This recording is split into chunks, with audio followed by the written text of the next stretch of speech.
Madam Secretary. Please reintroduce yourselves for the record, after which you may begin your presentation. Good morning, Mr. Chairman, Vice Chairman Katz, and Commissioner Menzies. My name is David Miller. I'm General Counsel at Rogers, and to my right is Howard Slaughter, Director, Regulatory Matters at Rogers.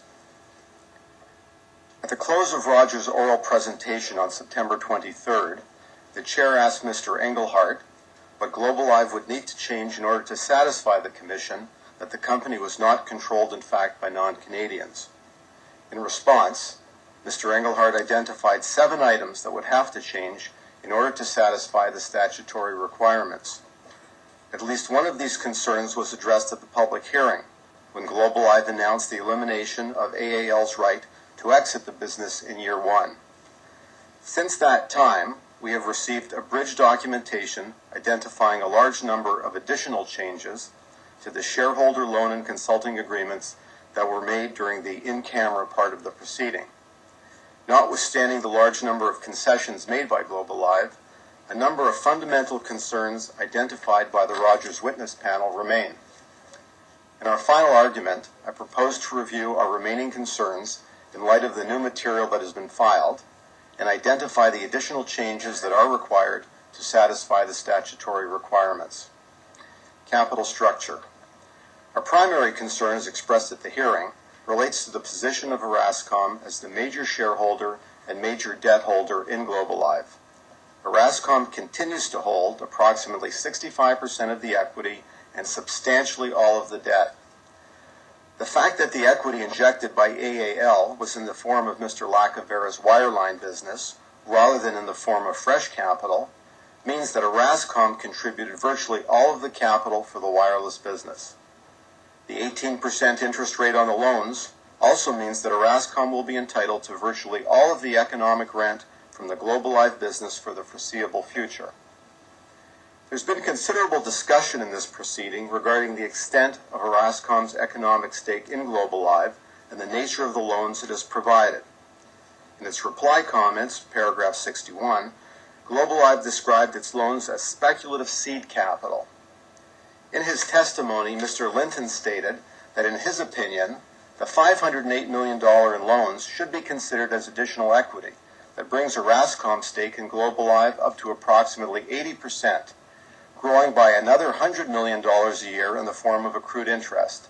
At this rate, it won't be long before Orascom controls close to 100% of the economic value of the company. This is not just Rogers saying this. A recent report by CIBC Capital characterized Orascom as holding most of Globalive's wireless risk capital. Since the public phase of this proceeding, Globalive has revealed 2 additional aspects of Orascom's economic interest and financial support of the company. First, the technology agreement has been amended to provide Orascom with a $100 million guaranteed payment for technical services, regardless of whether such services are actually provided. We heard earlier from Mr. Lockie that there have been some changes to that document, but what our comments reflect our reading of the abridged documents that we received yesterday. According to Article 5, subsection 8 of the amended technology agreement, if either party terminates this agreement other than for material breach, Orascom is entitled to receive $100 million less any payments already made under the agreement. Now, while Globalive can also now terminate the agreement at any time for any reason, it remains required to make Orascom whole. Mr. Infant described this extraordinary payment at page 10 of the abridged transcript as part of the return on investment for this deal. It's part of the negotiated return. Clearly, this additional return increases the economic rent payable to Orascom for its investment in Globalive, comprised principally of the loan, and is another lever of control. The second new factor that has come to light is the undertaking given by Orascom to suppliers. Although the Commission has not seen fit to order the release of any additional information related to the undertaking, we urge the Commission to also carefully consider this undertaking when assuming the true extent of Orascom's economic stake in and control of Globalive. While Orascom has amended the loan agreement in certain respects, including adding the right of Globalive to obtain certain extensions to the loan, the removal of the covenants, and the ability of the parties to agree to a lower interest rate on such renewals, Rogers does not believe that these amendments address the fundamental control issues posed by the non-Canadian shareholder holding the majority of the equity and debt of Globalive. First, contrary to the assertions of Globalive's counsel, paragraph 574 of the abridged transcript, removal of the covenants does not remove all elements of control from the loan. A key lever contained in section 7.1F of the loan agreement remains intact. As described by the Rogers panel, this section provides Orascom with the ability to declare an event of default whenever, in its opinion, something adversely affects Globalive in a material way.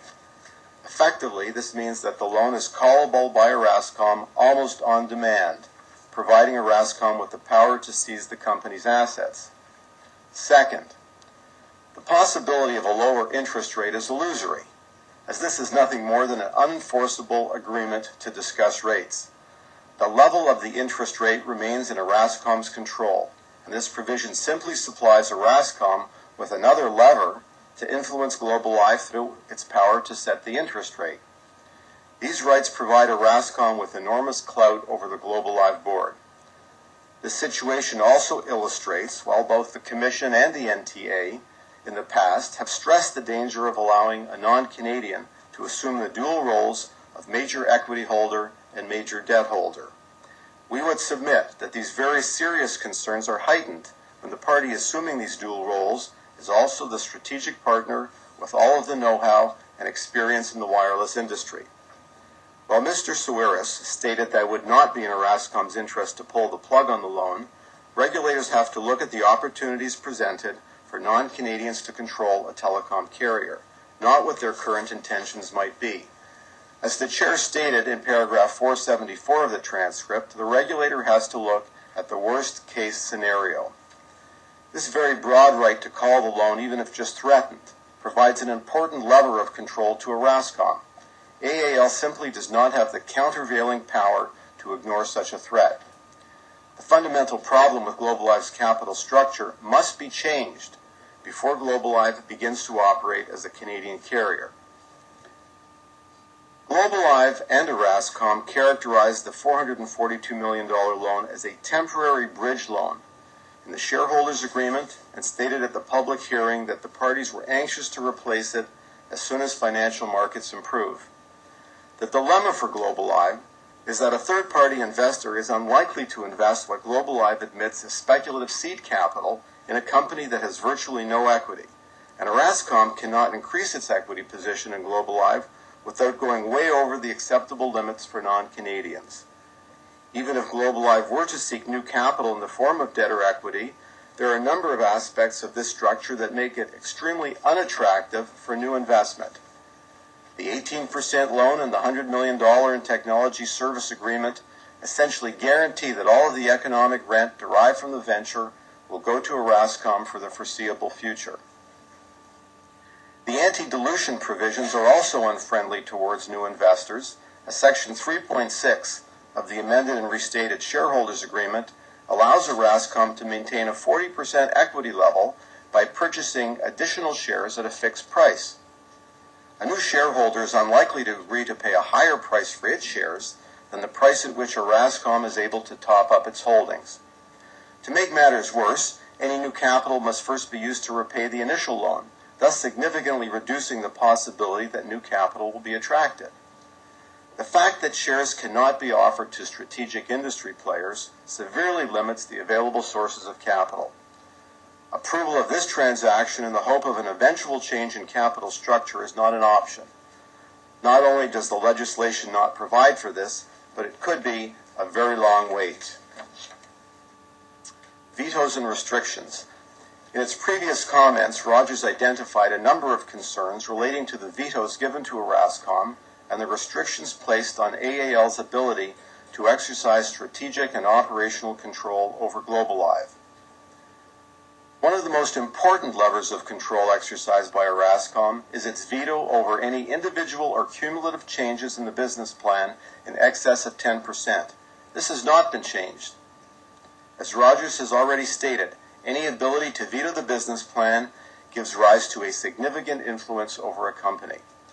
In this case, the veto relates to changes in all facets of the business plan, including revenues, expenses, capital expenditures, and cash flows. Moreover, for a startup, a 10% change is not very meaningful. Effectively, Orascom will likely continue to have a veto over ordinary course transactions under $22.1 million. Now, Orascom has agreed to an increase in the financial thresholds for its veto rights over purchases, contracts, and debt to $22.1 million, and to limit these vetoes to transactions outside the ordinary course of business. The new financial threshold represents 5% of the price paid by Globalive to purchase AWS spectrum. While these amendments represent a step in the right direction, the AWS spectrum is not expected to be Globalive's only asset. This means that the financial threshold is still below the 5% rule that has been established by the Commission. To satisfy this requirement, the financial threshold for the exercise of veto rights should be set at the greater of $22.1 million and 5% of Globalive's assets. Finally, Orascom's veto right over the grant of security interests, which is also unchanged, effectively precludes Globalive from acquiring debtor-vendor financing, even for a small amount, without the approval of Orascom. Turning to the composition of the Board of Directors, AAL surrendered its ability to appoint a majority of the board.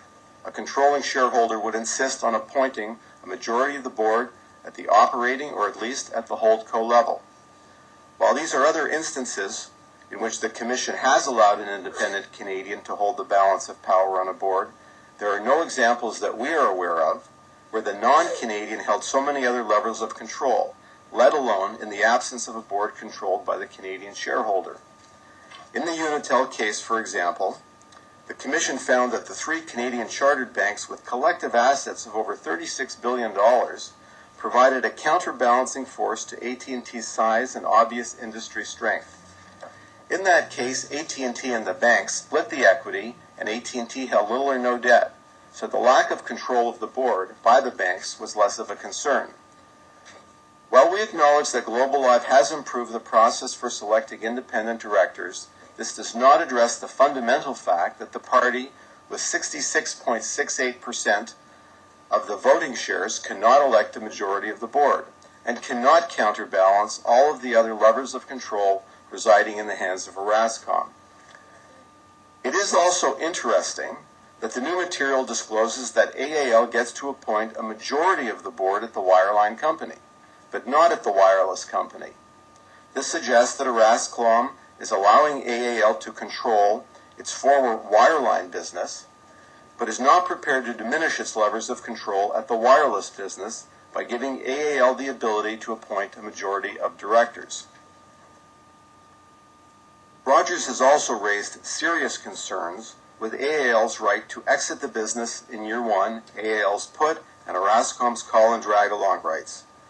Although AAL's right to exit the business in year one and Orascom's call and drag along rights have been removed, AAL continues to have a right to put its shares at a guaranteed minimum price. We understand, based on statements by Globalive at the public hearing, that this put is now only exercisable in year three. However, our point remains the same. The put essentially insulates AAL from any risk in the wireless venture and provides it with an easy exit and with a guaranteed return. This conclusion is reinforced by the increase in the guaranteed minimum price payable to AAL, presumably because of the change in timing. Put rights are usually accorded a minority investor, not a controlling shareholder. If AAL were really in control of this business, Orascom would never agree to this provision. AAL would only agree to a guaranteed minimum exit price to AAL if Orascom is in control. In order to ensure that AAL has the incentive to counter Orascom's levers of control, the guaranteed minimum exit price to AAL must be eliminated. Furthermore, the new provisions do not provide a mechanism to address deadlocks between Orascom and AAL. Aside from the AAL put, the exit provisions now require the party seeking to sell its shares to find a buyer for its shares within 1 year. If the seller does not find a buyer within the year, the other shareholder is entitled to arrange a sale of the shares on such terms as the non-selling shareholder may arrange in its sole discretion, or a sale of the entire company. This is clearly not an effective means of addressing shareholder deadlock. The brand agreement. As discussed in our previous comments, Orascom's control over the Wynn brand is an important lever of control which remains unchanged.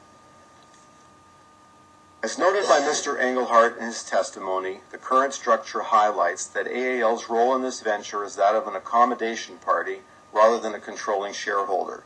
This is really Orascom's business.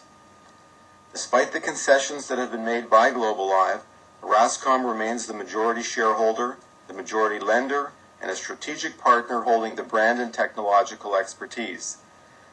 The matters I have enumerated need to be changed in order for the Commission to find that Globalive is not controlled in fact by non-Canadians. While this case may require more changes than usual because of the one-sided nature of the shareholder and debt agreements, the onus remains on the carrier to satisfy the statutory requirements. Section 16 of the Telecommunications Act is clear in this regard. A Canadian carrier is eligible to operate as a telecommunications common carrier if it is a Canadian-owned and controlled corporation, incorporated or continued under the laws of Canada or a province. The importance of this provision is emphasized in Section 73 of the Act, which reserves the strictest sanctions for breach of this provision. There are no provisions in the Act or the associated regulations that provide any exceptions to the statutory ownership and control tests. There is no discretion afforded the Commission to allow a non-compliant party to come into compliance at a later date. The clear rule is that a carrier is not eligible to operate as a telecommunications common carrier unless it is Canadian-owned and controlled. In this case, the onerous financial obligations surrounding the loan and the technology agreement, as well as Orascom's anti-dilution rights, make third-party equity investment in this venture extremely unlikely, nor is a bank or third-party financier likely to want to replace Orascom's loan, since this is really the seed capital in the venture, and without it, there is no real equity in the company and no real prospect of obtaining further financing. So approval by the Commission with the hope of an early refinancing is not a realistic option. Finally, the only government policy which should bear on this issue is found in subsection 7D of the Act. It identifies the following as an objective of the Canadian telecommunications policy, namely, to promote the ownership and control of Canadian carriers by Canadians. In summary, the following changes must be made in order to satisfy the test for Canadian ownership and control. 1. Change Globalive's capital structure so that Orascom is no longer the lead lender to the company in addition to being the majority equity holder. 2. Eliminate Orascom's veto right with respect to the business plan and replace it with a consultation right. 3. Increase the financial threshold for the exercise of veto rights by Orascom to the greater of $22.1 million or 5% of Globalive's assets. 4. Increase AAL's nominees on the boards at both the Holdco and Opco levels to a simple majority. 5. Eliminate the guaranteed price payable to AAL if it exercises its put option. 6. Ensure that the termination and transition provisions relating to the Wynn brand name give Globalive sufficient time to transition to a new brand in an orderly manner if Orascom terminates the licensing agreement. Thank you, Mr. Chairman. Thank you for your submission. Let's go back to page 4, second paragraph. Explain to me exactly what you're driving at there. I'm not quite sure I get the point. We understand that some form of undertaking has been given by Orascom in connection with a contract that Globalive may have entered into with one of its suppliers. To the extent that that undertaking is in the form of a financial guarantee or other support of Globalive, this would simply make Globalive continued dependence on Orascom for that support in order to fulfill or complete that contract. We're talking here about a guarantee giving to a vendor of handsets or something like that. That's what you're suggesting? That's what I would have in mind, yes. And because Without that guarantee, Globalive can't get the handsets, so it's even more dependent on Orascom as before. That's the point you're driving at. That would be the point, Mr. Chairman, yes. And in your on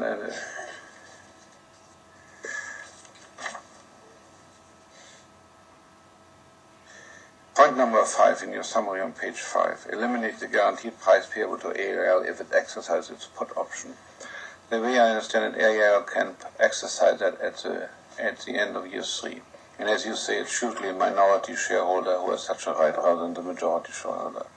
That's correct. But how does the fact that they have that right at a guaranteed price increase the control of Orascom? I guess I don't know. It's unusual, I understand that, but I don't know why that gives Orascom an additional lever, as you seem to suggest here. Well, it's simply that with a guaranteed exit price, in a sense, AAL has less skin in the game and less of a motivation to counterbalance Orascom's control. Okay, it has no less skin in the game, but the other side is of what we're really looking at. To what extent does Orascom give it the Orascom a lever? I don't see that necessarily. I think that's a fair comment.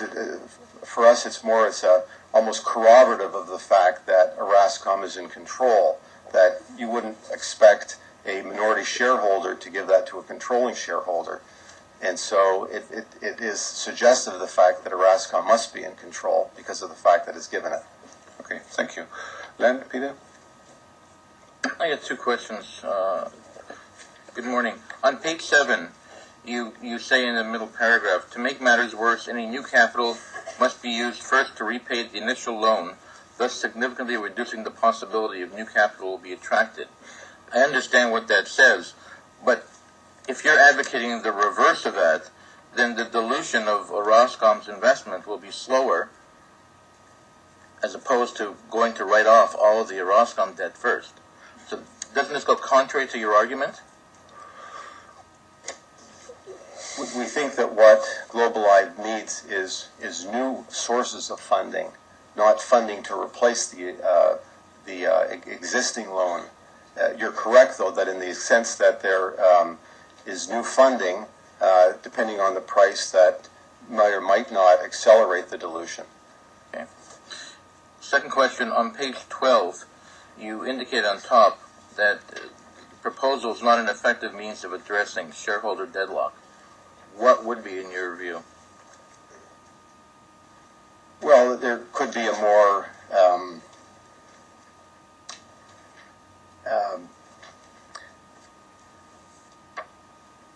we might have more typical buy-sell arrangements, not the one that has been advocated here, and it's perhaps something we could address in our final submissions as to what we might view as being more reasonable. Could you please? Yep. Thank you.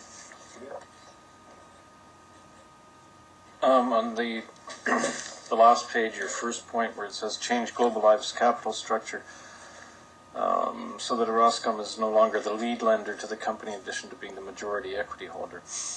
Am I to take it, and I understand there's other points here too, but just within that it would be, in your view, acceptable for Orascom to be a lender provided it was not the lead lender? I think there may be a level of financing that would be acceptable, certainly not at current levels. Okay, thank you.